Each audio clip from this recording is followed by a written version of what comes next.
Здравейте, приятели! Днеска пак се случих на хубаво време. Отново 9-10 градуса и излезнах да се разходя малко. Спрях да се налюбувам на това хубаво езеро тук, езерото Ърн. Днеска само че духа. И както виждате има вълнение. Все едно, че сме на заливче някакво, на морето.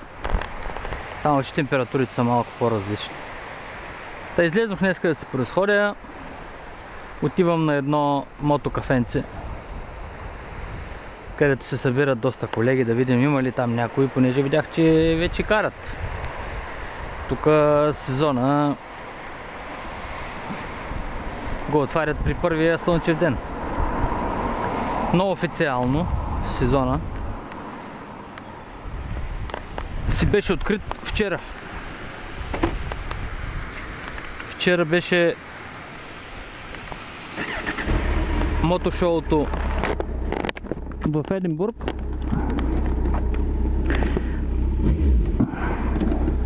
На което присъствах и аз. Както и миналата година ходех там. Хубаво е сред хора, с които сте на еднакво мислене.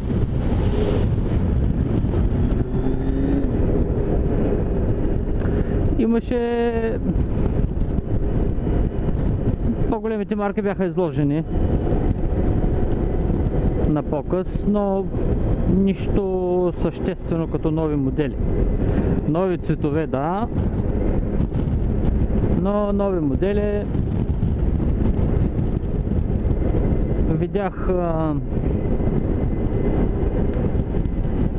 офроуд скутера на Honda.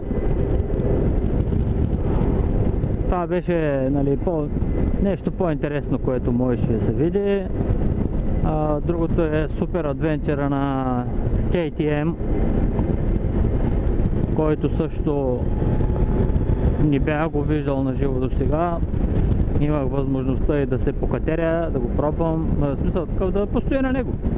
За проба не можеше и дума да става. И по закона на Мърфи сложих камерата да се зарежда преди да тръгна и я забравих да се зарежда. И затова няма видео. Мислех с телефона, ама нещо си отказах. Вчерашния ден ме наведе на мисълта как се избира мотор. Понеже преди, да кажем, 70 години, когато моторите са в разцвета си, не е нямало адвенчъри, нейкът байкове,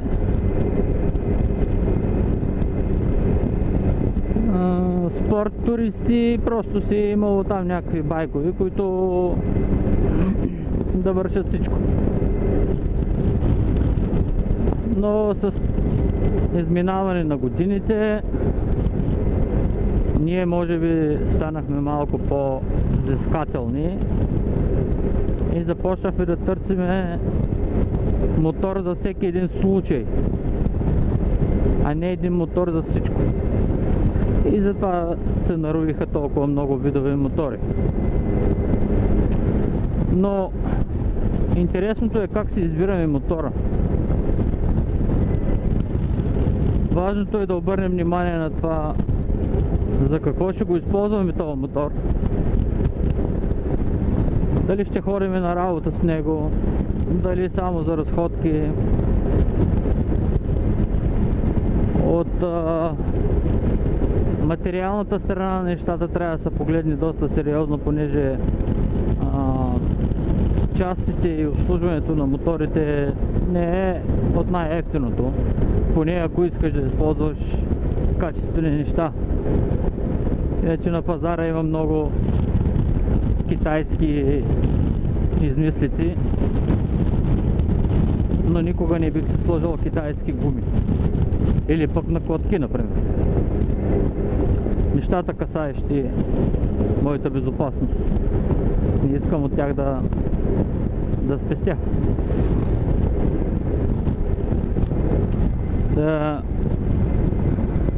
В последните няколко години, откакто Юан и Макгрегор, мисля, че направиха този филм The Long Way Round, и бума при адвенчърите отбеляза един огромен ръст и BMW все още си е водеща марка за адвенчър, въпреки че доста се опитват да ги догонват и успяват в немалко случаи. Забелязвам, че хората купуват адвенчъра, не го използват за това. А и честно казано, повечето от тези адвенчъри са си едни стрит байкови за мен. Много е трудно да караш офроуд мотор, който тежи 250 кг. А още повече, ако го натовариш и пътуваш. Да, по черни пътища няма проблеми. Но това да си купиш адвенчър 250 кг и да си мислиш, че ще ходиш в гората с него, е просто нелепо. И може да отидеш, но паричният еквивалент на тая твоя разходка няма да ти хареса въобще, защото ще падне със сигурност и може да не се удариш, но ще те боли много. Другите типови мотори са naked байкови, малките пистови мотори. Малките, казвам, 5-600 кубиковите. Тези мотори са хубави да се използват в всеки един аспект от ежедневието, с изключение на излизане извън асфалта.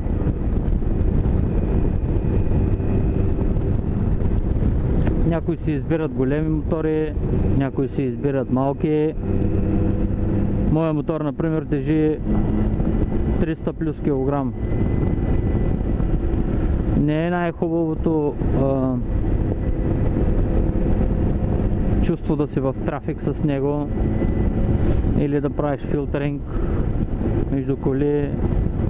Не е идеалният мотор за комютинг и за ходене на работа. Не, че не съм го използвал и то в доста трафик, но Honda CBR 600, която имах преди, два мотора преди да купя този, изпълняваше тази дейност много по-добре. И на Хондата се чувствах много по-самоуверен, когато филтрирах. И другото, което е, че в градски условия, понеже тя беше 600 кубика, ми гореше по-малко. Така че когато си купувате мотор, е много хубаво да знаете за какво точно ще го използвате. Има случаи, в които може да кажете, например, 70% за фън и 30% за ходене на работа или обратно. В тия случаи може да вземете някакъв мотор, който да ги изпълнява и двата критерия. Разбира се, че няма да е добър в нито един от тях.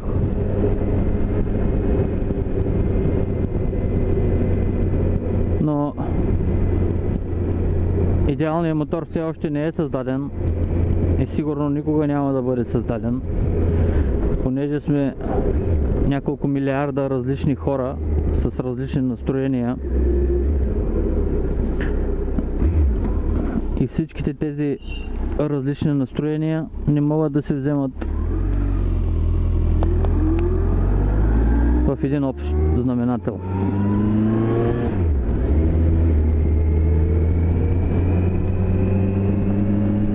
Хубаво е да се разделят малко стиловете при мотоциклетизма днес, понеже виждам, че сега има и нов стил, който набира скорост. Кафе рейсърите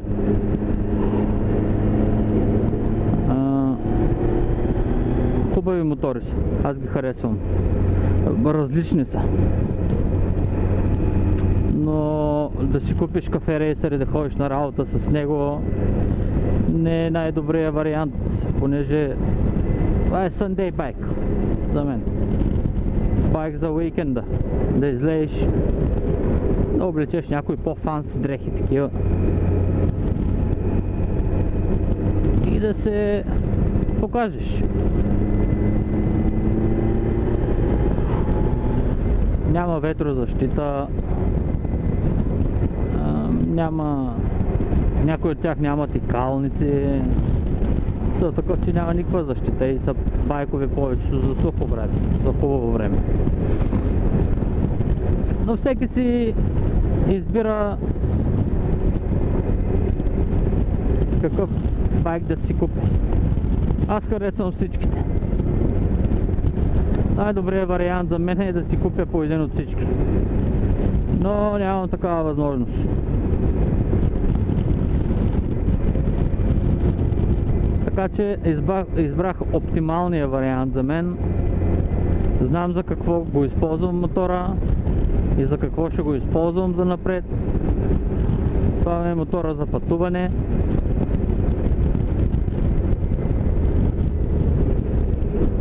И за дълги пътувания, и за малки пътувания, и за фън. Това е мотора.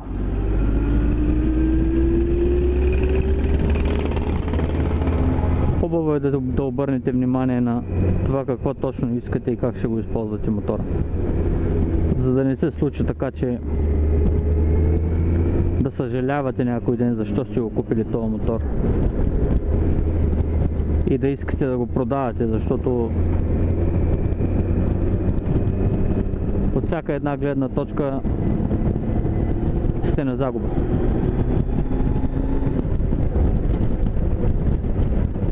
Когато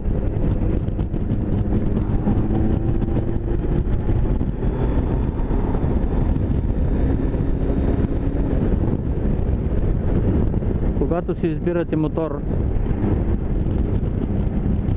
най-важното нещо според мен е визуално да ви харесва. Просто се хващам понякога, че стоя и си гледам мотора и се кефя. Това е най-важното. Всичко друго можете да го смените. Седалката не била много удобна. Може да се направи нова, може да се смени. Ветрозащита не е достатъчно, винаги може да сложите. Няма подгряващи ръкохватки. И това се решава. Каквото бихте желали да го имате на мотора, може да си го купите допълнително и може би ще ви излезе и малко по-евтино, отколкото ако е фабрично. Но това са неща, които са един вид като екстри, като глезотии. Но нещата, които е хубаво един мотор да ги има фабрично е ABS-а, той вече се стана задължителен почти. Traction контрола е много хубав. Хубава екстра е. И може да ви изкара невредими от доста непредвидени ситуации. Другото вече като умни светлини. Да завиваш надясно, те осветяват малко по-вдясно, наляво, по-вляво, въобще такива неща. Даже не гледам за тях. Ако го има, добре. Ако го няма, пак е добре. Не съм на пазара за умни светлини. Значи след като визуално ви хареса мотора, тест драйва е задължителен. Не знам, ако се купува втора употреба мотор, тест драйва може би ще е няколко метра. Той не е достатъчен, но поне докато мотора е спрял, опитайте се да е на степенка, ако има централна, постойте отгоре в позиция на каране. Да видите как се чувства тялото.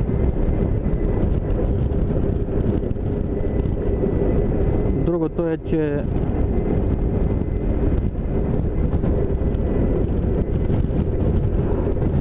какво е другото? Другото е, че какъвто и мотор да си вземете, той няма да е изцяло във вашия стил. Все нещо ще му е не както на вас би ви се искало. Това е хубаво да го знаете. Понеже от много проби на мотори няма никакъв смисъл. Аз си го избирам първо визуално, после ако мога тест драйв, или както казах, прекарвам някакво време. Доста обстойно си оглеждам мотора. Ако мога да постоя на него, още по-добре. И се стискаме ръцете с продавача и аз се заминавам щастлив. Има някои хора, които търсят абсолютно всичко да има мотора. Ама абсолютно всичко. Ако е нужно и масажист да стои на задната седалка. За мен първо мотора е... трябва да е малко по-първичен. Той не е чак толкова удобен. Мотора до някаква степен трябва да е малко изпитание.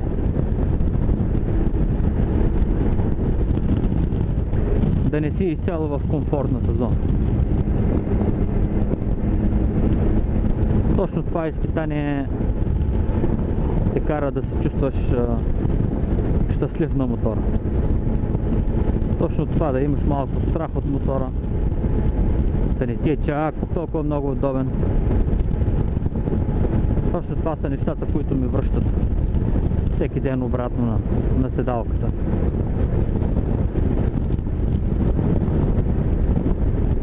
Хубав е мотоциклетизм.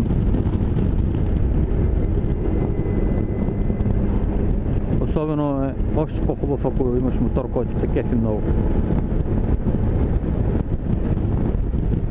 Това е целият смисъл. Да имаш нещо, което много ти харесва. И когато го видиш, да искаш да му се хвърлиш отгоре и да покараш, да отвориш шлема и да дишаш чист въздух. Може и музика да слушаш, не е задължително. И това е. Един напълно импровизиран влог.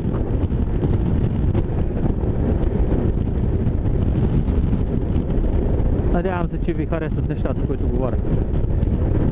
Не съм си мислил какво ще говоря. Мисля ги нещата на момента. Нямам някакви претенции за изчерпателност или пък за това, че съм прав. Аз преди да си купя мотора, гледах много видеа и много съжалявах, че няма нещо такова на български.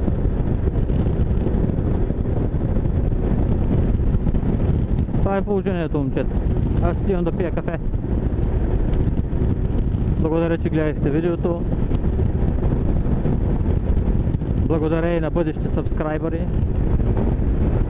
както и на минали.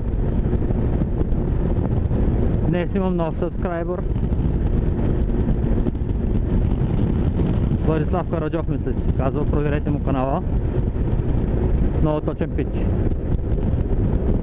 Благодаря ви. Ще се видим отново. Чао, чао.